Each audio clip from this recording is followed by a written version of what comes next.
بسم اللہ الرحمن الرحیم اللہم صلی علی سیدنا محمد وعلی آل سیدنا محمد مبارک وسلم وصلی علیہ۔ یہ دوسرا پیپر ہے ہمارے پاس، ما ہی فنون نثر الجاہلی۔ یہ میں آپ کو کلیئر کروا چکا ہوں۔ فنون نثر الجاہلی، نثر جاہلی کے جو فنون ہیں اس کے اندر الخطب، ٹھیک ہے، خطبات ہیں، رسائل نہیں ہیں اس کے اندر، المواعظ الحسنہ ہے، ضرب الامثال ہیں، سجع الکہان ہے، ٹھیک ہے، اور اسی طریقے سے جو ہے وہ زمانہ جاہلیت کی جو نثر ہے، اس نثر کے اندر جو ہے وہ القصص، ٹھیک ہے نا جی،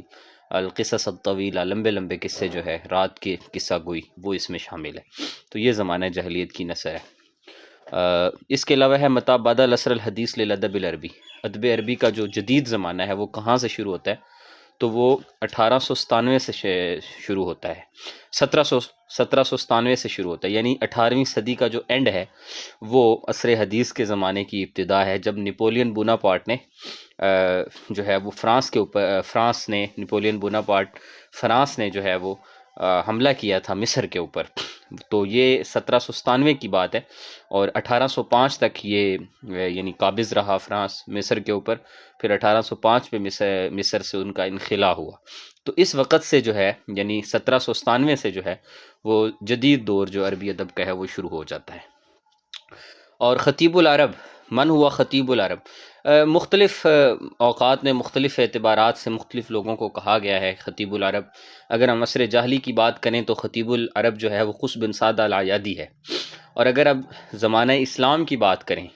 تو اسلام کے دور میں ظاہر ہے رسول اللہ صلی اللہ علیہ وسلم کی تو وہ تو آپ علیہ السلام تو پھر ظاہر ہے جو ہے وہ خصائص کے اعتبار سے سب سے بڑے، ہر جو ہے وہ فن میں سب سے آگے ہیں،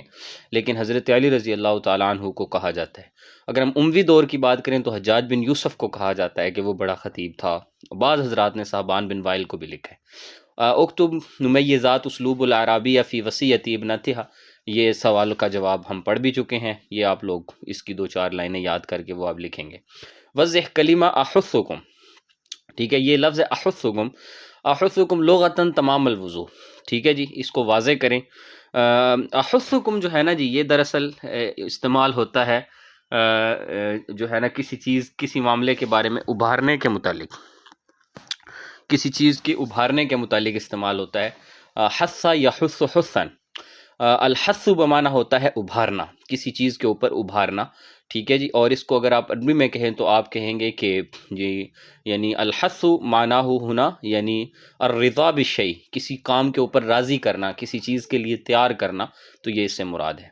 ٹھیک ہے جی۔ باقی حضرت عثمان رضی اللہ تعالیٰ عنہ کا خطبہ آگے آ رہا ہے، انہوں نے دنیا سے متعلق کیا کہا اس کی تفصیل اس میں موجود ہے۔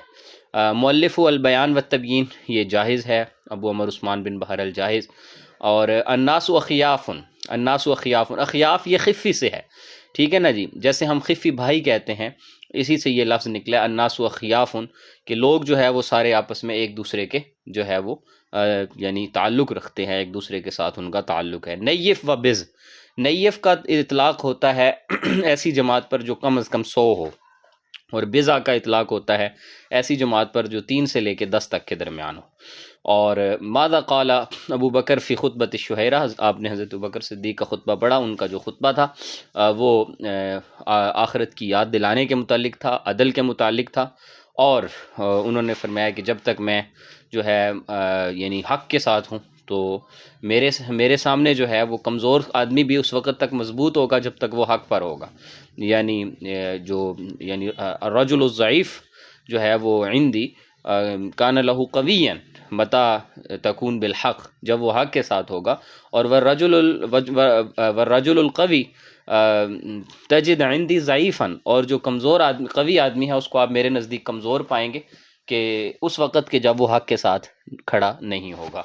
تو یہ کچھ سوالات ہیں جی مختصر، اور ان کے جوابات ہیں۔ اس کے بعد پھر یہاں پر جو ہے وہ ایک خطبہ دیا گیا، اور اس خطبے کے اندر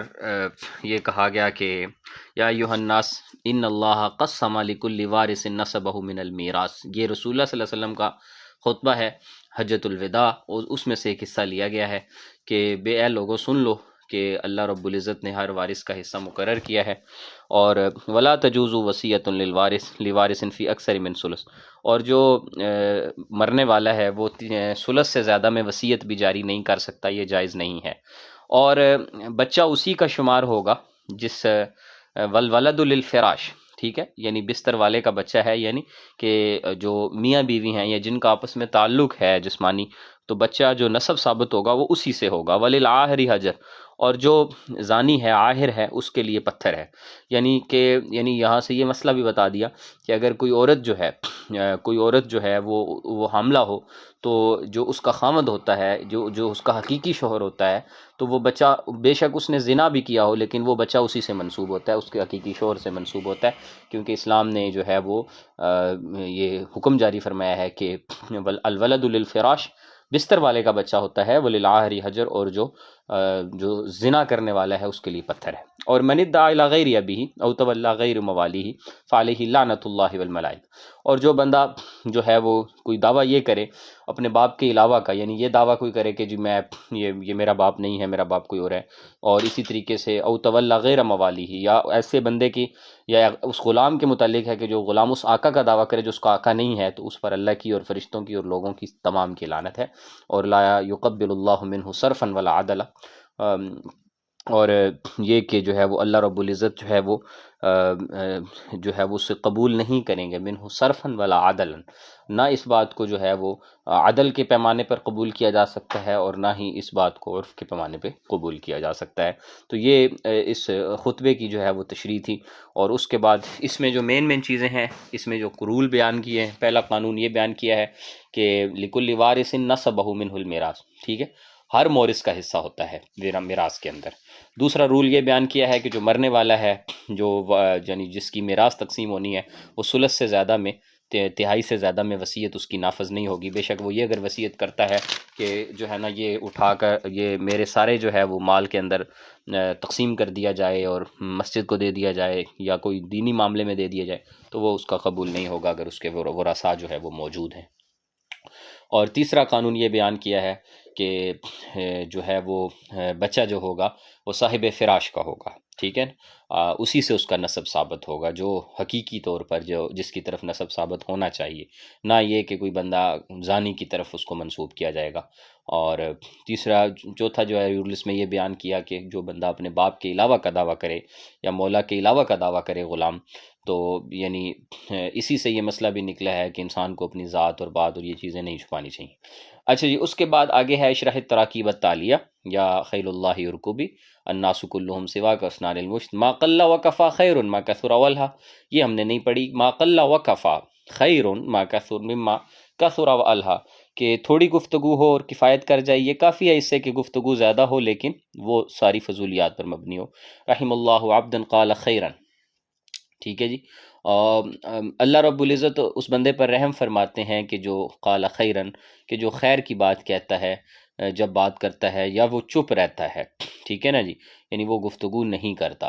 اور تہادو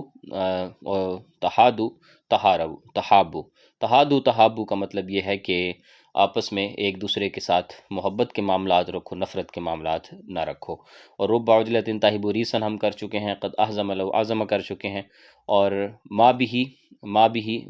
قلبۃ، اس کے پاس بھی دل ہے، اور غل قمل، یہ بھی ہم کر چکے ہیں۔ اس کے بعد طعنہ فقطرہ، پہلے اس نے انہیں ٹکڑے ٹکڑے کیا اور پھر اس کو کاٹ دیا۔ یہ ایک ضرب المثل دی جاتی ہے کہ جب یعنی اتحاد کہا جاتے ہیں نا کہ جو ہے وہ یونین از اسٹرینتھ، تو اس کی جو وہ مثال دی جاتی ہے کہ جو لکڑیاں منگوائی تھیں باپ نے اور کہا کہ ان کو کاٹو، اور وہ والی طعنہ فقطرہ، یہ وہ ہے۔ اچھا جی، اس کے بعد یہ ایک دیا ہوا ہے کہ رویہ روایت کیا جاتا ہے کہ انہو کان فی قدیم الزمان وسالف العصر والاوان فی مدینۃ الفرس،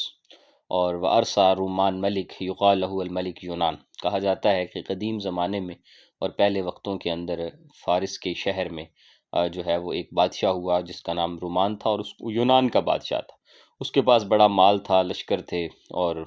اس کے مددگار تھے، ہر طرح کی اس کے پاس چیزیں تھیں، اور اس کے جسم میں برس کی بیماری پڑ گئی، جسدہ برس قدا، اور اطباء اور حکماء سارے جو ہے وہ اسے جو ہے وہ عاجز آ گئے کہ اس کا علاج کریں، اور کوئی اس کو مشروب جو ہے، کوئی صفوف جو ہے، اور کوئی اس کو جو ہے وہ مرکب یعنی معجونات میں سے کوئی اس کو کچھ بھی ولد دہان کچھ بھی اس کو فائدہ نہیں دیتا تھا، اور کوئی طبیب اس بات پہ قادر نہیں تھا کہ وہ اس کی بیماری کا مداوع کر سکے۔ اور اس کے بعد ہے جی اپنا قص بن سعدہ، اور اس کا جو خطبے کے جو ممیزات ہیں وہ بیان کریں، اور خصائص النثر العربی الحدیث، یہ اس میں ایک نیا سوال آیا ہے، خصائص النثر العربی الحدیث۔ اب آپ اس پیپر کو اگر دیکھیں تو فنون نثر الجاہلی کا جو اس نے جواب دیا ہے وہ غلط دیا ہے۔ میں نے یہ اس لیے تفصیل بتائی ہے ساری تاکہ میں آپ کو کلیئر کر سکوں۔ جو اس نے فنون نثر الجاہلی کا جو جواب دیا ہے، اس نے نثر جاہلی پوچھی ہے۔ پہلی بات تو یہ ہے کہ اس نے شعر پوچھے ہی نہیں ہیں، ٹھیک ہے نا جی۔ تو یہ آپ دیکھیں کہ اس نے ٹیکنیکلی اس نے کتنی غلطیاں کی ہیں بنانے والا۔ مجھے بلکہ یہ پیپر دیکھنے کے بعد بڑا افسوس ہوا ہے، چونکہ آپ لوگوں کی ڈیمانڈ تھی تو میں نے شروع کروائے۔ میں نے کہا چلو اس سے پہلے کہ بچے کہیں اور سے یہ پیپر کریں اور غلط کریں اور پھر اس کے جوابات وہ غلط دیں، اور اس سے بہتر ہے کہ میں یہی پیپر کرواؤں اور میں ان کو ساتھ ساتھ صحیح چیزیں بتاتا جاؤں۔ اس کی وجہ یہ ہے کہ یہ صرف اور صرف جو ہے وہ پیپر بیچنے کے چکر میں اور اپنے وہ پیسے کمانے کے چکر میں ان لوگوں نے بڑا ظلم کیا ہے۔ اور مجھے اب یہ احساس ہوا اگر اگلے سال بھی ایم اے کا آپشن دیا گیا ایچ ای سی نے، مجھے نہیں لگتا کہ وہ دیں، اگر انہوں نے دیا تو میں خود جو ہے وہ یہ سارے پیپر جو ہے وہ میں اس کی جو ہے اس کو میں اپنی شائع کروں گا، اور میرے پاس مواد موجود ہے سارا، بس وقت کی قلت کے پیش نظر میں یہ کر نہیں سکا، ورنہ مجھے بڑا افسوس ہوا یہ دیکھ کے کہ بچوں کو کس طریقے سے ان لوگوں نے جو ہے نا وہ یہ لوگ ظلم کر رہے ہیں۔ اور یہاں پہ آپ دیکھیں کہ وہ فنون نثر الجاہلی، یہ جس سوال کا جواب بھی انہوں نے غلط دیا ہے، یہ 1897 میں بھی انہوں نے غلط دیا ہے، ٹھیک ہو گیا جی۔ اور خطیب العرب، یہ اس نے عمر بن مادی کرب کو خطیب العرب بنایا ہے، جبکہ عمر بن مادی کرب جو ہے وہ زمانہ جاہلیت کا بھی بڑا خطیب نہیں ہے، اور زمانہ اسلام میں عمر بن مادی کرب نے اسلام قبول کیا ہے 9 ہجری میں، لیکن وہ صحابی نہیں ہے، اور اس کی کوئی ایسی بڑی شہرت نہیں ہے۔ ٹھیک ہے وہ بڑا اچھا خطیب تھا حضرت عمر کے زمانے میں، قادسیہ کی لڑائی میں گیا، وہاں شہید ہو گیا وغیرہ وغیرہ، لیکن وہ اس کی شعر کی شہرت بڑی ہے خطیب کی نسبت۔ تو یہ سوال کا جواب بھی انہوں نے غلط دیا ہے۔ اور حضرت عثمان کی جو ہے وہ انہوں نے وصیت نقل کی ہے کہ الدنیا حاضرہ، اور قد شخصت الی الناس ومال الیہا کثیر منہم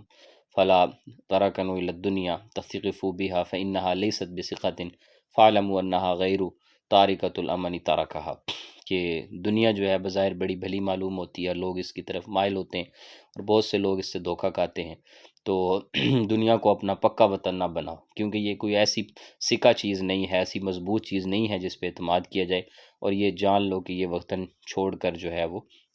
آگے جانا ہے، اور یہ امن کا وقت ختم ہونے والا ہے۔ یہ انہوں نے وصیت دی ہے۔ البیان و تبیین کا ٹھیک دیا ہے ابو بکر رضی اللہ عنہ کا، یا ایھا الناس انی قد ولیت علیکم ولست بخیرکم، کہ اگرچہ مجھے تمہارا والی بنایا گیا لیکن میں تم سب میں بہتر نہیں ہوں۔ یہ ان کا تقوی تھا، اعلیٰ درجہ ہے تقوی کا۔ فَإِن رَأَيْتُمُونِی عَلَىٰ حَقٍّ فَأَعِینُونِی، اب فَأَعْیُنُونِی انہوں نے لکھا ہے، یہ بھی غلط لکھا ہے۔ اگر تم مجھے حق کے ساتھ دیکھو تو تم میری مدد کرو، ٹھیک ہے جی، اور اگر تم مجھے باطل پہ دیکھو تو مجھے ٹھیک کرو۔ باقی انہوں نے خطبے کی تشریح دے دی ہے، اور اس کو اتنا لمبا لے کے جانے کی ضرورت نہیں ہے، یہ ذہن میں رکھیں۔ یہ بچوں کو گھمانے والی بات ہے، بس مختصر لکھیں۔ پہلے آپ خطبے کا سیدھا سیدھا جو ہے وہ ترجمہ کریں، اور خط کشیدہ الفاظ کی تشریح کریں وہاں جو جن الفاظ کے نیچے خط ہو۔ پھر اس کے بعد میں نے آپ کو بتا دیا کہ آپ اس میں لکھیں کہ نمبر 1 الاول ان اللہ قسم لکل وارث نصیبہ من المیراث، اس کو تھوڑا سا واضح کر دیں، بے شک آپ اردو میں اس کو کر دیں۔ اور پھر نمبر 2 ولا تجوز وصیت لوارث فی اکثر من الثلث، دوسرا رول۔ تیسرا رول الوالد للفراش وللآخر حجر۔ چوتھا رول من ادعى الی غیر ابیہ او تولی غیر موالی فعلیہ لعنۃ اللہ الملائکۃ والناس اجمعین۔ یہ 4 رول لکھ کر اور ان کی تھوڑی تھوڑی تشریح کریں اور بس بات ختم کر دیں، ٹھیک ہے جی۔ اور آگے انہوں نے یہ سے بتا دی ہیں، یہ بہتر ہے۔ خیل اللہ اور کو بھی ٹھیک بتایا۔ الناس کلہم سواء کاسنام المشط الیس الفرق بین ابناء آدم، ٹھیک ہے۔ یہ ما قل وکفى خیر مما کثر والہا ان القناع والزہد اور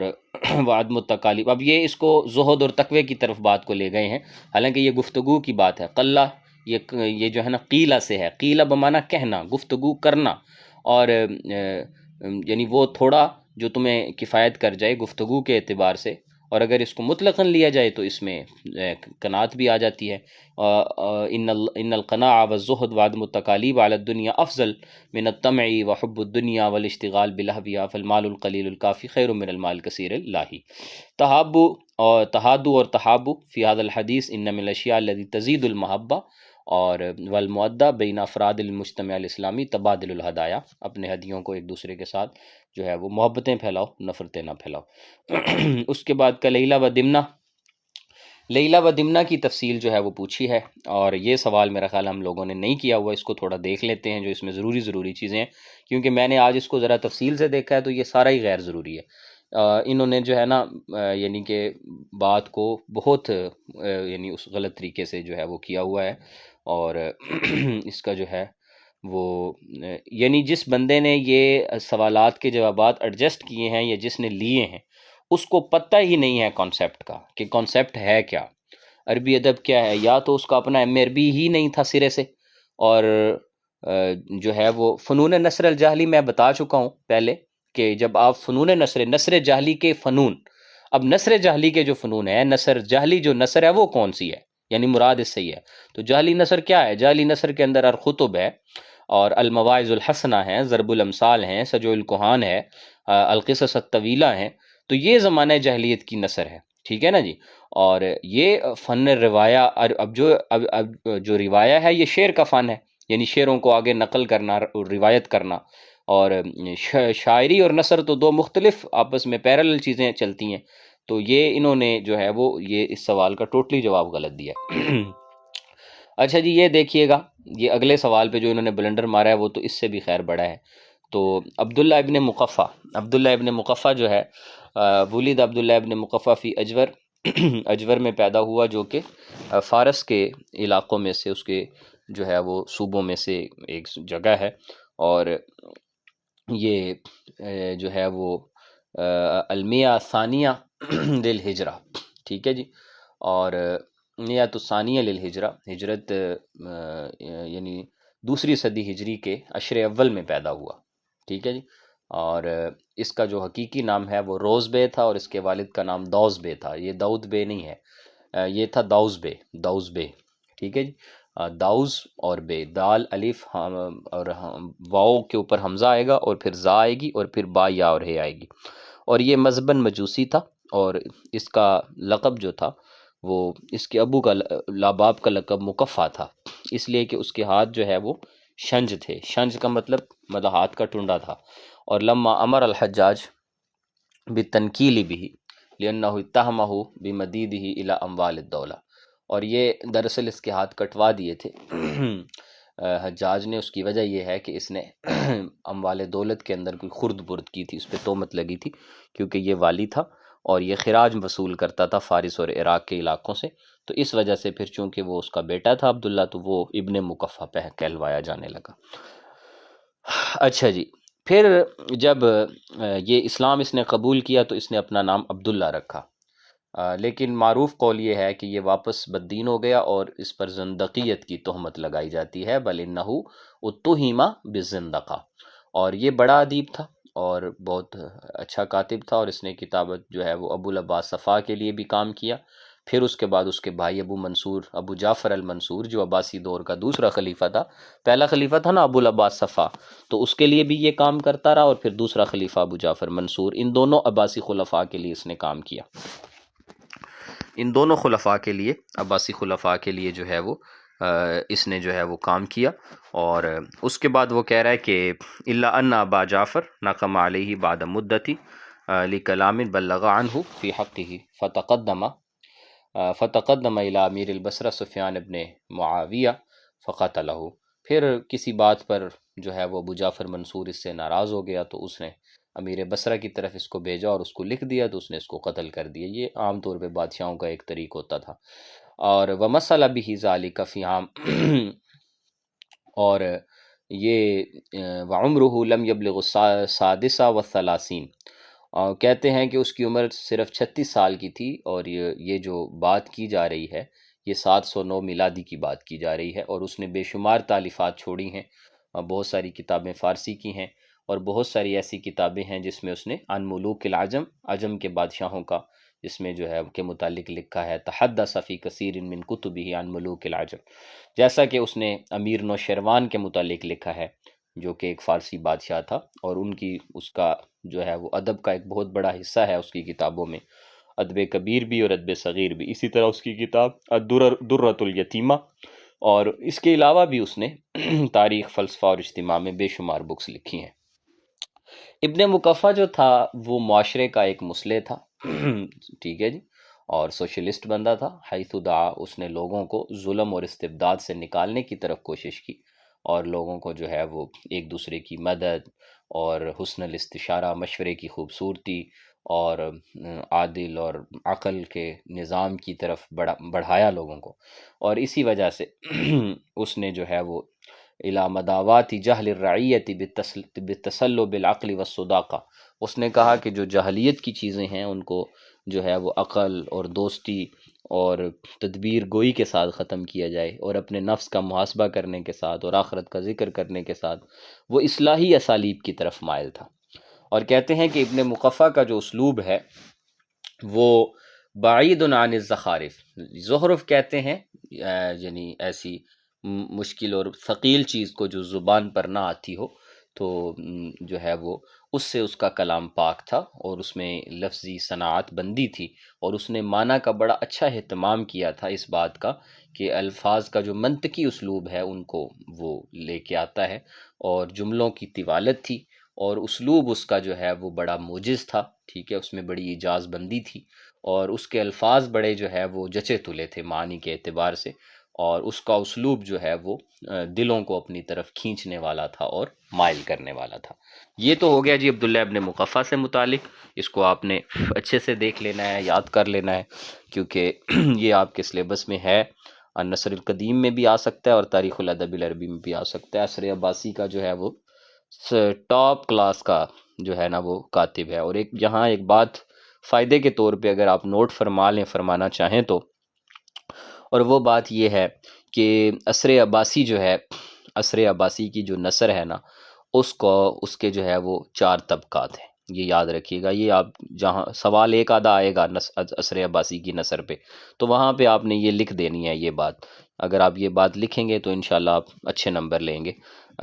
کہ عصر عباسی کی جو نثر ہے نا اس کے 4 طبقات ہیں، بیسیکلی 4 طبقات میں وہ تقسیم ہوتی ہے۔ چنانچہ جو طبقہ اول ہے اس کا جو روح رواں ہے وہ ابو عمر عثمان بن بحر الجاحظ ہے، وہ جاحظ ہے، طبقہ اولا میں کا جو روح رواں ہے، رئیس ہے جو، وہ جاحظ ہے۔ اور جو دوسرا طبقہ ہے اس کا جو رئیس ہے وہ عبداللہ ابن مقفع ہے۔ جو دوسرا طبقہ ہے یعنی اس نثر عباسی کا، عباسی دور کی جو نثر ہے اس کا جو دوسرا طبقہ ہے اس کا جو روح رواں ہے وہ عبداللہ ابن مقفع ہے۔ اور جو تیسرا طبقہ ہے عصر عباسی کی نثر کا، اس کا جو روح رواں ہے وہ ابن العمید ہے۔ ایک تھا عبد الحمید الکاتب اور ایک ہے ابن العمید، تو ابن العمید جو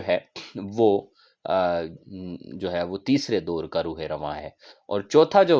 طبقہ ہے اس کا جو روح رواں ہے وہ قاضی فاضل ہے، قاضی فاضل۔ تو یہ 4 طبقات ہیں عصر عباسی کی جو نثر ہے، النثر فی العصر العباسی تشتمل علی 4 طبقات، اور الطبقۃ الاولی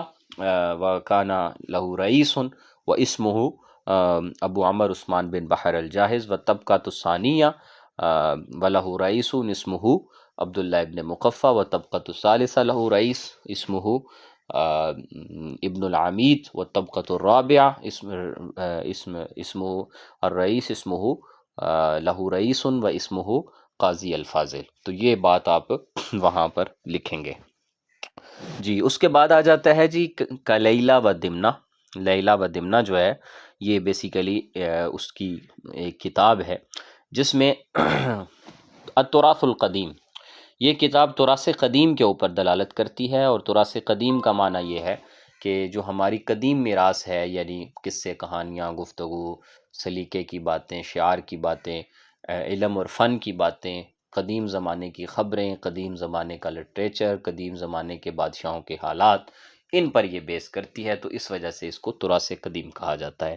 اور یہ کتاب جو ہے یہ دراصل اس کا طریقہ انداز کیا ہے، یہ بڑی سمجھنے کی بات ہے۔ عام طور پہ ایک چھوٹا سوال، مختصر سوال یوں دے دیا جاتا ہے کہ بتائیں کہ لیلا و دمنہ جو ہے اس کا جو پیراگرافی اسلوب ہے وہ کیا ہے۔ تو اس کا اسلوب یہ ہے کہ وضع ھذا الکتاب، اس کتاب کو لکھا گیا اس انداز میں، علی السنۃ الحیوانات والطیور، ٹھیک ہے۔ اس میں جو ہے نا وہ باتیں ہیں حکمت کی، اور مطلب بادشاہوں کا ظلم بیان ہوا ہے اور اصلاح کی باتیں بیان ہوئی ہیں، لیکن وہ جانوروں اور پرندوں کی زبانوں سے کہلوائی گئیں۔ اصل مسئلہ کیا تھا؟ مسئلہ یہ تھا کہ یہ جو لیلا و دمنہ لکھی گئی نا جس زمانے میں، اس زمانے کے اندر کشمیر کے علاقے میں جو ہندو راجے اور مہاراجے تھے قدیم زمانے میں، آج سے کئی 100 سال یا 1000 سال پہلے کی ہم بات کر رہے ہیں، 2-4-2500 سال پہلے کی ہم بات جب کرتے ہیں، تو اس زمانے میں کیا ہوتا تھا کہ جو بادشاہ ہوتے تھے وہ آل نال ہوتے تھے، ٹھیک ہے نا جی، وہ ظلم کرتے تھے لوگوں کے اوپر اور ظلم ڈھاتے تھے، تو کوئی ایسا ہوتا بھی نہیں تھا جو ان کے مد مقابل بات کرنے کی جرت رکھتا ہو۔ تو ایسے کے اندر یہ ایک طریقہ تھا جو اس زمانے کے ادیبوں نے ایجاد کیا تھا کہ وہ کسی بھی اگر بادشاہ کی برائی کرتے تھے تو وہ خود نہیں کرتے تھے، بلکہ وہ اس کو لومڑی کی زبان سے کہلوا دیتے تھے، ٹھیک ہے، یا اسی طرح الو یہ کہہ رہا تھا، یا جو ہے وہ لومڑی یہ کہہ رہی تھی، یہ اس انداز سے۔ تو یہ ایک طریقہ اسلوب تھا تاکہ بادشاہوں تک بات پہنچ جاتی تھی اور نام بھی بندے کا نہیں ہوتا تھا کہ یہ بات کس نے کہی ہے۔ تو ایسے بے شمار جو ہے وہ آپ کو یہ معاملات صرف ہندوستان میں نہیں بلکہ فارس میں، اس کے علاوہ روم میں، اس کے علاوہ اس زمانے میں جو چائنیز کی جو حکومتیں ہیں جیسے کنفیوشزم ہے، کنفیوشس جو جس کو ہم معلم اول کہتے ہیں، تو وہاں بھی یہ سلسلے چلتے رہے ہیں جی۔ تو اعلیٰ السنۃ الحیوانات والطیور، اور اس کا ہدف کیا تھا؟ یہ اخلاقی اصولوں کی تعلیم تھی، ٹھیک ہے جی، اور اسی طریقے سے استفادہ ہے فی نشر الفضیلہ اور حسن سلوک معاشرے کا واضح کرنا تھا، اور یہ کہ حاکم اور محکوم جو ہے ان کے حقوق ایک دوسرے پہ واضح کرنے تھے، اور یہ کہ ہر انسان سچائی کے ساتھ قول، عمل اور ادب ضیافت کے اندر سچائی کے ساتھ متصف ہو جائے، ٹھیک ہے جی۔ اور اس کے علاوہ بھی بہت سارے امور جو معاشرے کی بلندی سے متعلق ہیں، مجتمعاً متعالیاً، اور یہ کہ روح کی فضیلت حاصل ہو جائے، روح پاکیزہ ہو جائے، اور یہ کہ تسیطر علیہ روح المحبہ، لوگوں میں محبت، اخوت، تعاون، تماسک، ٹھیک ہے نا، تمسک کہتے ہیں پکڑنے کو، التمسک بین افراد المجتمع الواحد، لوگ معاشرے میں ایک فرد کی طرح بن کے رہیں، تو یہ چیزیں اس سے مقصود تھیں، اس وجہ سے یہ کہانیاں کہلوائی گئیں۔ اور یہ کتاب اصلاً ہندی ہے، ٹھیک ہے جی، یہ کتاب اصلاً کیا ہے؟ ہندی ہے، اور پھر اس کا ترجمہ ہوا ہے عربی زبان میں عصر عباسی میں۔ اور یہ جو دور ہے نا، یہ اس اعتبار سے اس کے اندر ایک ایسا خزانہ ذاخر و ظاہر، ذاخر یہ ذخیرہ سے ہے اور ظاہر یہ زہرہ سے، زہرہ پھول کو کہتے ہیں، جس میں خوشبو بھی ہے، جس میں بڑی قیمتی باتیں بھی ہیں، ثقافت اسلامیہ کے دور میں یہ لکھی گئی ہے۔ اور پھر یہ کہ یہ ترجمہ ہوئی اسی زمانے میں بہت ساری اور کتابوں اور زبانوں میں عربی سے، اور خاص طور پہ جو خلیفہ عباسی تھا نا، ہارون الرشید، اس کے دور میں، اور چونکہ وہ بندہ جو تھا فقط کان ھذا الرجل، تو وہ محب تھا علم اور علماء کا، اور اسی سے کہا جاتا ہے کہ وہ جو ہے وہ کان یوتی مثل وزن الکتاب المترجم، وہ کتاب کے جو ہے نا وہ جو وزن ہوتا تھا، اب اس کے دو معنی ہیں، وزن الکتاب اور وزن الکتاب، بعض دفعہ تو وہ رائٹر کے وزن کے مطابق اسے تول کے دیتا تھا، اور یہ کہ اسی کے دور میں ومن ثم نہضت الترجمہ فی عصرہ، اسی کے دور میں یہ ٹرانسلیشن کی تحریک چلی تھی، ٹھیک ہے۔ اور یہ میں آپ کو تفصیل شروع میں بتا چکا ہوں ساری، کہ جو اس نے ایک اکیڈمی بنائی تھی جس کا نام تھا جو بیت الحکمہ، اور اس کے اندر اس نے بڑے بڑے ٹرانسلیٹر بٹھائے تھے اور ان کو وہ بڑے بھاری بھرکم ہدیے دیتا تھا وغیرہ وغیرہ۔ اور نہض العلم والثقافہ الاسلامیہ، علم اور ثقافت اسلامیہ بھی اسی کے دور میں ترقی کرتی رہی ہے، اور اسی طرح یہ ایک عظیم تاریخی کتاب ہے، اگر ہم اس کا مطالعہ کریں تو بڑے احوال اور عقلی مباحث ہم پہ کھلتے ہیں، ٹھیک ہے جی، اور ہمیں غور و فکر کے وَيُوَضِّحُ لَنَا كَيْفَ كَانُوا يُفَكِّرُونَ۔ اچھا جی، كَمَا أَنَّ لِلْكِتَابِ قیمہ فلسفیہ، جیسے کہ اس میں تاریخ کی باتیں ہیں، اس طرح فلسفے کی باتیں ہیں، فی ان ھذا الکتاب یعتبر من کنوز الحکمہ الادبیہ، اس میں ادبی جو ہے وہ حکمت کے بھی خزانے ہیں. وَإِنْ كَانَتْ حِكْمَةَ تَبْدُو عَلَيْهَا رُوحُ التَّشَاؤُمِ أَحْيَانًا، اور یہ جو آپ کو جو حکمت جو ہے ظاہر ہوگی سم ٹائم، تو وہ اس انداز سے ظاہر ہوگی کہ کوئی وہ ایسی بات کرے گا کہ جس کے اندر سے جو مطلب آج جو لوگ اس زمانے میں بہت ساری چیزوں کو منحوس کہتے تھے، شوم کہتے تھے، تو وہ روح التشاؤم کے اندر سے حکمت نکالے گا. اور اس میں ادبی باتیں بھی موجود ہیں. یہ ادبی لحاظ سے بھی امپورٹنٹ ہے اس وجہ سے کہ اس کا جو اسلوب ہے وہ ادب عربی کو بہت چھوتا ایک نیا اسلوب ہے، جس میں ادب قصصی ہے، اور قصص اور حکمہ ایسے ہیں جو کہ پرندوں کی زبانوں سے ہیں، اور وہ ابھارتے ہیں قاری کو، یعنی ریڈر کو، اس بات پر جو اس کو پڑھتا ہے اسے پتہ چلتا ہے کہ اس زمانے کے بادشاہوں کی جو ہے وہ طاعت کس طرح کی ہوتی تھی، اور یہ کہ ان کا جو اتقان تھا، ان کی جو مضبوطی تھی، اور ان کی جو تدبیر تھی، اور ان کی جو طاقت تھی، اور ان کی جو وسعت تھی، وہ ساری پتہ چلتی ہے. اور یہ کہ اسی کے اندر جو ہے وہ ہمیں اس کے علاوہ بہت سے ایسے قصے ملتے ہیں، جیسے کہ کسریٰ کی وصیت اس میں ملتی ہے، اور روز بے کی حسن رعایت اس میں ملتی ہے، اس کا اکرام ملتا ہے. اور اسی طریقے سے جو ہے وہ ان کی جو محنت اور مشقت رہی ہے اپنی حکومتوں کو بنانے میں، اس کا پتہ چلتا ہے. ٹھیک ہے، اور ایک حال سے دوسرے حال میں منتقلی اس سے سمجھ میں آتی ہے، اور دینوں کے متعلق گفتگو ملتی ہے، اور حکمت طلب حکمت اس کے اندر پائی جاتی ہے. اور اس کے علاوہ جو ہے وہ بادشاہوں کے سامنے گفتگو کے آداب، ٹھیک ہے، اور کیسے تھے. اور اسی طریقے سے جو ہے وہ اس کتاب کا جو پڑھنے والا ہے، فَلْيَعْرِفُ السَّبَبَ الَّذِي وُضِعَ عَلَيْهِ الْكِتَاب، اس کا کتاب کا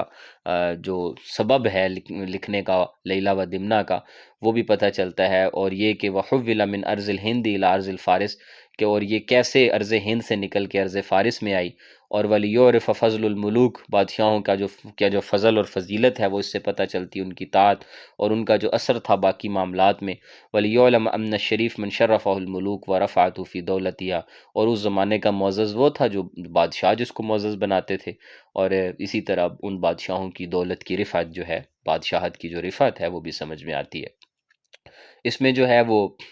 آگے انہوں نے کچھ عبارتیں دی ہیں. رب عجلت تاہب ریسن، یہ ہم نے کل بھی کی تھی. وتاویلہ کہ ان الرجل یعمل العمل فلا یحکمہ لاستجال فیہ بہ یحتاج الی ان یعود، اس کو دوبارہ کرنا پڑے گا کیونکہ فینقضہ ثم یستانف. اسی طرح قد احزم العزمہ، ٹھیک ہے جی، یہ ہم کر چکے ہیں. وجہ الحرم فإن عزمت فامضیت الرأی فانا حازم وإن ترکت الصواب وانا راہ وضیت الحزم لم ينفعہ عربی. یہ اس نے قد احزم العزمہ کی اس نے تشریح اپنے پاس سے کی ہے. اچھا جی، اس کے بعد سوال ہے خصائص النثر العربی الحدیث. اب آپ یہ دیکھیں کہ یہ سوال ہے جی خصائص نثر عربی حدیث کا. بلنڈر جو میں آپ کو دکھانا چاہ رہا تھا وہ آپ بلنڈر اس کا چیک کریں کہ اس نے کیا کیا ہے. اس کے اندر یہ قص بن سعدہ ایادی کی حالات زندگی لے آیا ہے اللہ کا بندہ. ٹھیک ہے جی، اللہ پاک اس کو جزائے خیر دے، اس انسان نے کیا. اب سوال پوچھ رہا ہے خصائص النثر العربی الحدیث کا وہ، اور یہ جواب دے رہا ہے. سوال گندم ہے، جواب چنا ہے. پہلی بات تو یہ ہے کہ نثر عربی قدیم کے پیپر میں نثر عربی جدید کے خصائص کہاں سے آئیں گے؟ سوچنے کی بات تو یہ ہے. پھر اس میں وہ قص بن سعدہ یادی لے آیا، وہ پوچھتا ہے کہ عصر حدیث کی جو عربی ہے اس کے خصائص بتائیں. اور اس کا مطلب یہ ہے کہ یہ بندہ انتہائی جاہل تھا جس نے یہ گائیڈ بنائی ہے، جس نے یہ پیپر سیٹ کیے ہیں، کہ اس کو کسی بات کا پتہ نہیں تھا. اس کو ایون یہ بھی نہیں پتہ تھا کہ خصائص کا معنی کیا ہوتا ہے، نثر کا معنی کیا ہوتا ہے، اور شعر کا معنی کیا ہوتا ہے، حدیث کا اسے یہاں کون سی حدیث مراد ہے. اس اللہ کے بندے نے دیکھیں وہ قص بن سعدہ یادی جو ہے اس کو اٹھایا ہے، اور اس کو اٹھا کے جو ہے وہ اس کے اندر ڈال دیا ہے. تو جو ہے نا اللہ پاک جو ہے وہ اس کو، تو خصائص النثر العربی الحدیث جو ہے یہ ہم جا کر پڑھیں گے وہاں. نثر العربی الحدیث کا جو پیپر ہمارا ہے اس میں پراپر یہ سوال ہوگا. تاریخ الادب العربی میں بھی یہ سوال ہے، لیکن یہاں پر اس سوال کا کوئی تک نہیں بنتا. یہ آپ دیکھیں، یہ آپ نے 3-4 بار پڑھ بھی لیا ہے ہمارے ساتھ. یہ جو ہے یہ سارا قبیلہ یاد سے تھا، اور 280 سال اس نے عمر پائی، اور بعثت سے پہلے تھا، اور بڑا خطیب تھا، اور یہ اور وہ، اور یہ جو ایسا بندہ تھا جو میز بالعقل تھا والعلم تھا، معرفت اس کی وسیع تھی، ٹھیک ہے، ادب. اور یہ اس نے کہا تھا البینۃ علی المدعی، والیمین علی من انکر، اور اس کی ضرب المثل دی جاتی ہے خطبات میں۔ رسول اللہ نے بھی بعثت سے پہلے اس کو سنا، وہ خطبہ دے رہا تھا عکاظ کے بازار میں، اور اس وقت وہ اونٹ پر سوار تھا، اور اس نے یہ خطبہ دیا، ایھا الناس اسمعوا وعوا انہ من عاش ماتا مات فاتا وکل ما هو آت نات، لیل داج نہار ساج سماء ذات ابراج نجوم تظہر بہار تزخر جبال مساطن و ارض، اور یہ سارا جو ہے نا اس کا وہ خطبہ ہے جو انہوں نے یہاں پر اٹھا کے جو ہے وہ ڈال دیا ہے۔ اچھا جی، اس کے بعد جو ہے وہ اس نے پوچھا ہے، یہ ان اشعار سے متعلق یہ جو ہے وہ اشعار دیے ہیں، اور اس نے کہا ہے کہ جو ہے وہ سوال اس نے پوچھا ہے کہ اشرح هذه العبارہ بالایجاز، اور من هو قائل هذه العبارہ شکل الابیات ماذا قال رسول اللہ صلی اللہ علیہ وسلم عن قائل هذه العبارہ، اس عبارت سے کہنے والے سے متعلق جو ہے وہ رسول اللہ صلی اللہ علیہ وسلم نے کیا فرمایا تھا۔ تو یہ دراصل اشعار جو ہے یہ وہی قص بن سعدہ یادی کے ہیں،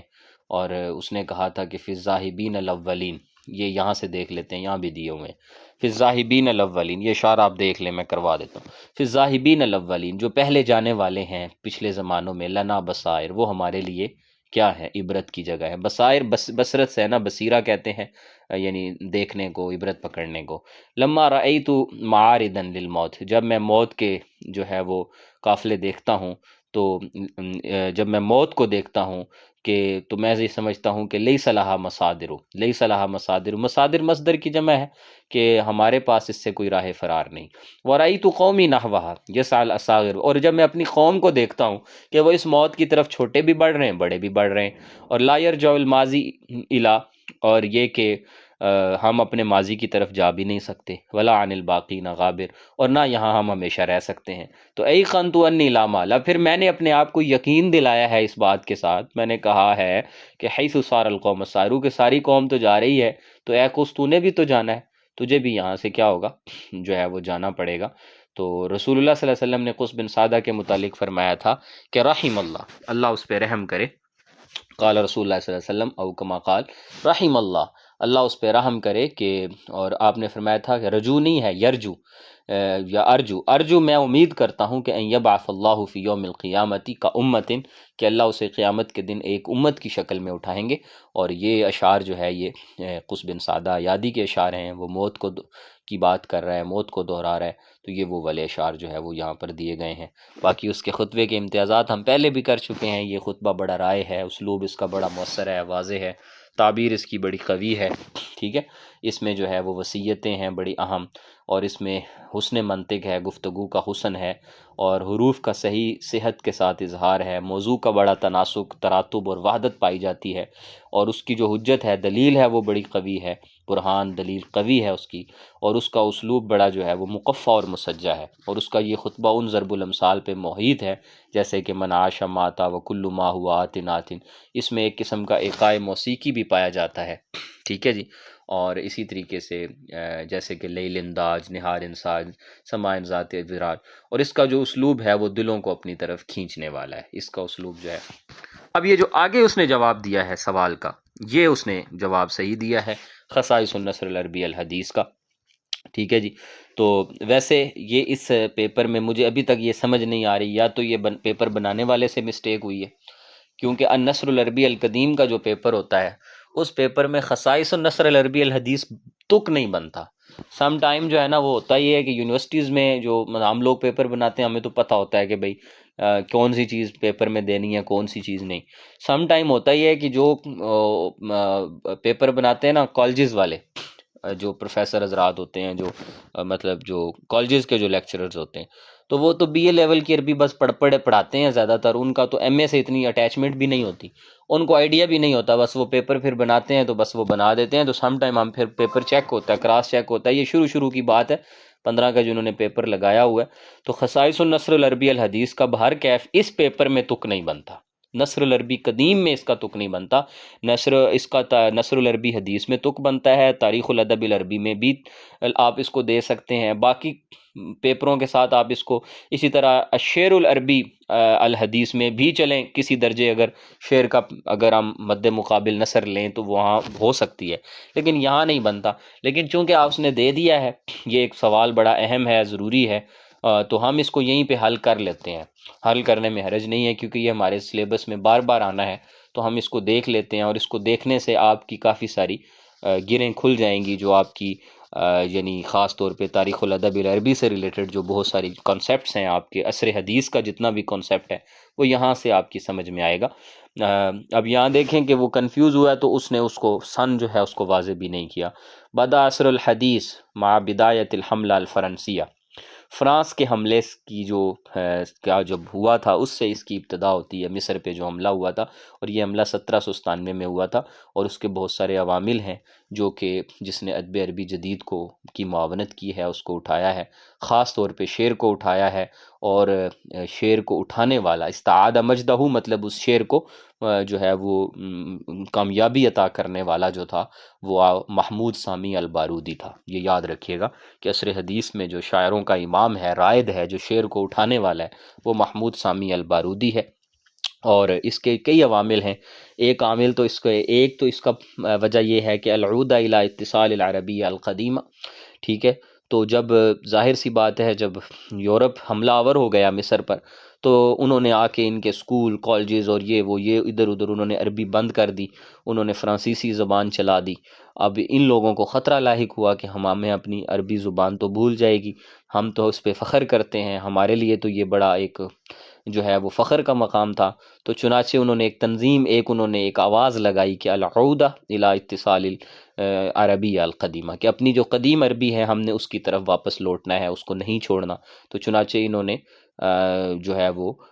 مقابلہ بازی کرتے ہوئے آپ کہہ لیں یا مزاحمت کرتے ہوئے انہوں نے اپنے بچوں کو جو ہے وہ عربی کے اوپر ابھارنا شروع کیا اور عربی کو لگانا شروع کیا، اور وبعثھا من جدید عن طریق کی تحقیق، اور اسی طرح جو جدید تحقیق اور نشر کے جتنے بھی کام ہوئے تھے وہ بھی اس کی ایک وجہ ہے، جو میں نے آپ سے بتایا تھا کہ مطبوعات لگے تھے، چھاپے خانے لگے تھے، تھیٹر لگا تھا، ایک مطلب تھیٹرز لگنا شروع ہو گئے تھے، یورپین ٹائپ کے جو چیزیں جو وہاں ہو رہی تھیں، جیسے کلاسیکل پوئٹری تھی، اسی طریقے سے رومانٹک پوئٹری تھی، رومانویت، ٹھیک ہے، وہ ساری چیزیں جو ہیں وہ عربی ادب میں آ گئیں۔ اسی طریقے سے ناول آ گیا، ٹھیک ہے نا جی، اور حکایہ آ گئی، قصہ قصیرہ آ گیا، شارٹ سٹوریز آ گئیں، یہ ساری چیزیں جو ہیں وہ عربوں میں بھی آنا شروع ہو گئی تھیں۔ اچھا، الاطلاع علی ثقافت الغرب ادبی، اور یہ کہ عربوں کو جو ہے وہ مغربی ثقافت اور ان کے لٹریچر کو پڑھنے کا موقع ملا، اور پھر انہوں نے کیا کیا کہ اس کو ٹرانسلیٹ کرنا شروع کر دیا عربی زبان کی طرف، اور یہ کہ انہوں نے مختلف طرح کے جو ہے وہ مضامین اور ان کی شکلوں کو جو ہے وہ پہچانا، ان کے ساتھ وہ ٹھہرے رہے، الوقوف علی طبیعتی ہی، اور یہ کہ ان کا مغربی ادب کے ساتھ اتصال ہو گیا، اور ادباء عرب کا، اور یہ کہ انہوں نے یہ سمجھا کہ شعر جو ہے، شعر اب جو عربوں کا شعر تھا وہ ایک خاص سٹینڈرڈ تھا، خاص سٹائل تھا، لیکن اب اس دور میں انہیں پتہ چلا کہ شعر جو ہے یہ تعبیر عن الحیات اور والواقع، یہ تو زندگی کی مختلف شکلوں کی تعبیر کر سکتا ہے بندہ اس کے ذریعے، اور وہ اپنی ذات کی بھی تعبیر ہے۔ اور اس دور میں ادباء کی ایک جماعت سامنے آئی جس میں عباس محمود عقاد تھا، جس کو میں نے آپ کو پڑھا دیا، میں دوبارہ نہیں پڑھاؤں گا، ابراہیم عبد القادر مازنی ہے، عبد الرحمن شکری ہے، یہ 3 مین لوگ تھے، جو ہم نے پڑھا بھی تھا کہ عباس جب اسکول میں گیا تھا، ایک اسکول میں بطور ٹیچر گیا تھا اور وہ پڑھا رہا تھا بچوں کو، تو وہاں پر اسے یہ سارے ٹیچرز بھی ملے تھے، اور یہ پھر انہوں نے مل کر ایک تنظیم بنائی، الذی کونوا جماعتا ادبیہ، ایک ادبی تنظیم بنائی جس کا انہوں نے نام رکھا مدرسۃ الدیوان، ٹھیک ہے، اور اس مدرسہ دیوان نے پھر جو ہے وہ ایک رسالہ بھی نکالا دیوان کے نام سے، تو یہاں سے یہ سلسلہ شروع ہوا۔ پھر اس کے بعد عربوں کے اور ادیب سامنے آئے، ایک ایسی جماعت سامنے آئی کہ الذین ہجروا بلادہم، جنہوں نے اپنا دیس چھوڑا اور وہ شفٹ ہو گئے، امریکہ شفٹ ہو گئے، برازیل شفٹ ہو گئے، فرانس شفٹ ہو گئے، ٹھیک ہے، تو بہت سارے لوگ رزق کمانے کی تلاش میں، آزادی کی تلاش میں گئے، وہاں چلے گئے، ٹھیک ہے نا جی، جیسے کہ ہمارے ہاں پاکستان سے لوگ جاتے ہیں، انڈیا سے لوگ، بہت سارے لوگ گئے ہوئے ہیں، کینیڈا کو منی پنجاب کہا جاتا ہے، تو بہت سے لوگ جس طرح یہاں سے گئے، تو اس زمانے میں 18ویں صدی جو تھی، تو 18ویں اور 19ویں صدی، یہ جو 2 صدیاں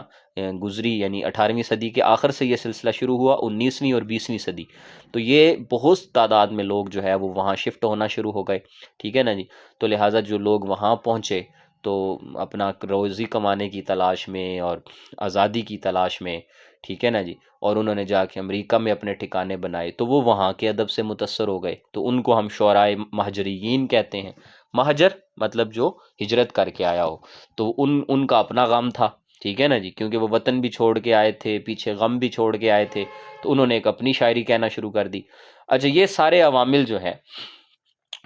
یہ جو ہوئے ہیں، الاحداث التي مر بها الوطن العربی، پھر اس کے بعد جو ہے وہ بہت سارے عرب دنیا کے اوپر واقعات ہوتے رہے، ٹھیک ہے نا جی، صراع مال استعمار انگریز جو ہے، مطلب جو گورے کا جو استعمار ہے، ٹھیک ہے نا جی، یعنی استعمار کا مطلب یہ ہے کہ زبردستی جو قبضے تھے عرب دنیا کے اوپر، فرانس نے قبضہ کیا، اسی طریقے سے جرمنی قبضہ کر کے رکھا، امریکہ نے کئی ملکوں پہ قبضہ کر لیا تھا، آپ کو پتہ ہے 19ویں صدی کے اندر تو ہماری پوری اسلامی دنیا قبضے میں چلی گئی تھی، ہم پہ بھی قبضہ ہو گیا تھا انگلستان کا، تو پوری دنیا پہ قبضے ہو گئے، ٹھیک ہے نا جی، استخلاصا لحریہ، اب انہوں نے اپنی آزادی کے لیے جو کوششیں کی، وقیامہ بثورات، اور انہوں نے جو مختلف تنظیمیں قائم کی، مختلف جو انہوں نے مار کے لڑے، متعددہ بقصر تغیر الاجتماعی، تاکہ وہ اپنے معاشرے کو، اپنی سیاست کو، اپنے اقتصاد، اپنے اکنامکس جو ویلیوز کو جو ہے وہ ان کو جو ہے وہ ان کو وہ مضبوط کریں، ٹھیک ہے، تو ایسے ثورات میں ایسے جو بڑے بڑے جو مارکے ہوئے ہیں، اس میں ایک مارکہ مصر کے اندر 1954 کے اندر ہوا، ٹھیک ہے نا جی، اور جس کو سورہ یولیو کہتے ہیں، ایک نومبر میں ایک واقعہ ہوا 1956 میں ہوا وہ، پھر اسی طریقے سے لیبیا کے اندر آپ کو پتہ ہے جو مشہور لیبیا کا جو کرنل قذافی گزرا ہے، معمر القذافی، تو معمر قذافی کے ساتھ جو ہے وہ جرمنی کی جنگ چھڑ گئی، تو 1969 میں لیبیا نے آزادی حاصل کی، اور اس سے پہلے یہ جو مصر کی جن جنگوں کا تذکرہ کر رہا ہے نا، یہ میں اگر آپ کو تھوڑی سی ہسٹری اگر آپ پڑھیں، آپ ہسٹری کے اسٹوڈنٹ ہوں تو آپ اس کو پڑھیں گے بھی، اسرائیل کی کے ساتھ مصر نے بہت بڑی جنگ لڑی ہے، اور پاکستانی طیارے براہ راست جاتے رہے ہیں وہاں پہ، تو 1950 سے 60 کے دوران کافی سارے جنگیں جو ہیں چھوٹی چھوٹی جو مارکے لڑے ہیں۔ اس کے علاوہ آپ کو پتہ ہے کہ ایک بڑی جنگ ہوئی تھی جس کو جو ہے وہ نہر سویز کے اوپر، نہر سویز جو ہے وہ دو سمندروں کو آپس میں ملاتی ہے، ایک ایسی نہر ہے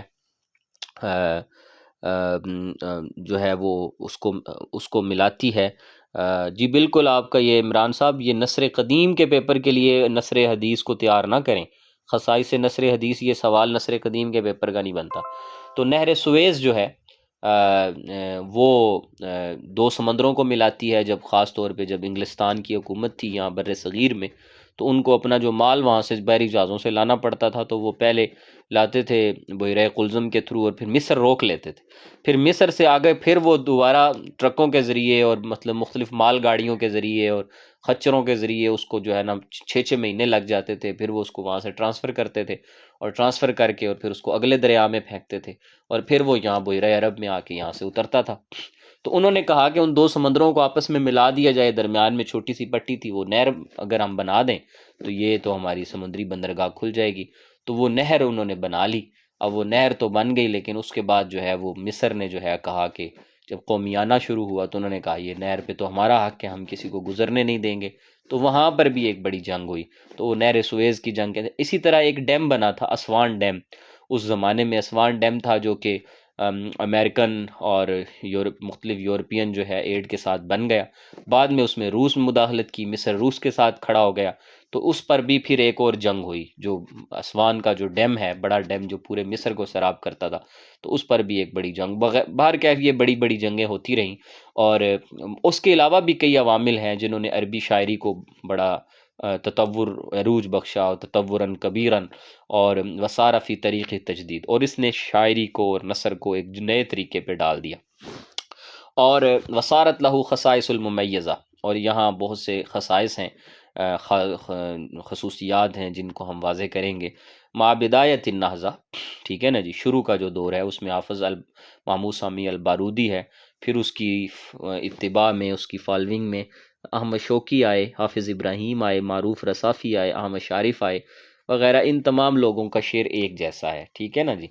اور اس کے بعد وہ کہتا ہے کہ لم جدد الشعراء فی ھذا المجال، انہوں نے نہ قافیہ اس کا چینج کیا اور نہ ہی کوئی بہت زیادہ تجدید کی، انہوں نے اس میں چینج نہیں کی۔ ثم جدد الشعراء، پھر اس کے بعد تجدیدی شاعری شروع ہوئی۔ وحلت المقطوع محل البیت، انہوں نے پھر شعر کے جو قطعے تھے ان کو چینج کرنا شروع کیا۔ بہر جو تھی شعر کی وہ چھوٹی ہو گئی، یا اس سے بھی چھوٹی ہو گئی، مجزوعہ ہو گئی۔ اور اسی طریقے سے بعض شعراء جو ہے انہوں نے الی الاعتماد علی السطر الشعری الذي يقوم على تعدد التفعیلات، پھر انہوں نے زیادہ بہروں والا شعر کہنا شروع کر دیا، آزاد شعر کہنا شروع کر دیا، ٹھیک ہے نا جی۔ قد یزید عددها وینقص کما فقد اصابها تجدید، ٹھیک ہے، تو یعنی جدت پسندی کی طرف آگے، جو ایک پرانا سسٹم شعر کا چل رہا تھا، جیسے ہمارے ہاں بھی آپ کو پتہ ہے، ہمارے ہاں 16ویں صدی سے جب اردو ادب کا دور شروع ہوا تو اس سے پہلے جو ہماری ایک فارسی بہار چل رہی تھی یا سنسکرت بہار چل رہی تھی، تو اس بہار سے نکلے لوگ، لہٰذا اگر آپ قوالی کی جدید شکلیں دیکھیں یا آزاد شعر جو غالب کے دور سے شروع ہوا ہے، 17ویں صدی سے شروع ہوا ہے، تو اسی طرح عرب دنیا میں بھی یہ والی چیزیں جو ہیں وہ شروع ہو گئی تھیں، تو لہٰذا اس میں بہت سارے تطور سامنے آتا ہے جس کے اندر مدح ہے، مثلا مدح کا سٹائل چینج ہو گیا، چنانچہ التحول من احساس بالرغبہ او الرہبہ ومن میل الى المبالغات فی الثناء والمغالات فی الى مدح للمواقف الوطنیہ، ٹھیک ہے نا جی۔ تو مدح جو ہے وہ مدح بادشاہوں کی مدح سے نکل کر وطن کی مدح آ گئی، قوم کی مدح آ گئی، اسی طرح جو اپنے اصحاب بطولات تھے، جو اپنے ہیروز تھے، ان کی مدح آ گئی، اپنے قوم قبیلے کی، سارو الشعوب مصدر تقدیمہم وازدہار، تو وہ مدح کا جو ٹوٹل سٹائل تھا نا وہ چینج ہو گیا۔ اسی طرح ہجا کہتے ہیں کسی کی برائی کو، تو ہجا جو ہے، ہجا بھی کانا لہجائی مقضیاً یتناول الشعراء باسلوب مفحش، ٹھیک ہے جی، اور یتنافی والذوق الانسانی العام ثم اختفى هذا اللون، شروع میں جو ہجا ہوتی تھی اس کے اندر جو ہے وہ بڑا فحش قسم کا کسی کے اوپر ہٹ ہوتا تھا، اور یعنی ایک غلط چیزیں تھیں، لیکن پھر یہ رنگ بھی بدلا، اور ہجا جو ہے وہ ایک نئے کپڑے میں آئی، فی صوب جدید، اور وہ جو ہجا تھی وہ صوب نقد الاجتماعی تھی، وہ معاشرے پر تنقید تھی، عام زندگی کے اوپر تنقید تھی، اور زیادہ تر اس کے بھی جو قصے ہوتے تھے وہ وطن سے ریلیٹڈ ہوتے تھے، اور حکومت پر تنقید اور اسی طریقے سے معاشرے کی برائیوں پر تنقید، تو یہ والی ہجا آ گئی، نہ یہ کہ شخصیاتی تنقید تھی۔ اسی طرح حماسہ، ٹھیک ہے جی، حماسہ بھی بدلا، تو دفعت الاحاسیس الذاتیہ للشاعر وارتباط بقومہ الی التغنی بامجادہم وشجاعتہم، ٹھیک ہے، پہلے یہ ہوتا تھا حماسہ میں اپنا شاعر اپنی ذات کا بتاتا تھا، یا یہ ہے کہ اپنی قوم اور قبیلے کا فخر بتاتا تھا کہ ہم اتنے بہادر اور ہم یہ اور ہم وہ، لیکن بارودی جو ہے وہ اسی پہ رہا۔ پھر اس کے بعد جدید دور آیا تو حماسہ جو ہے، شعر کا جو حماسہ ہے وہ وطن اور قوم کے لیے ہو گیا، یسیر الحماس ویستنہض الہم، اور اس کے ذریعے جو ہے وہ اپنا جو ہے وہ اپنے ملکوں کا فخر بتاتے تھے اور اسلامی فخر بتاتے تھے، وہ والا حماسہ کرتے تھے۔ پھر اسی طرح فخر بھی جو ہے وہ تبدیل ہو گیا، تو جدید دور کا جو فخر ہے وہ بھی وطن کی بزرگی بیان کرتا ہے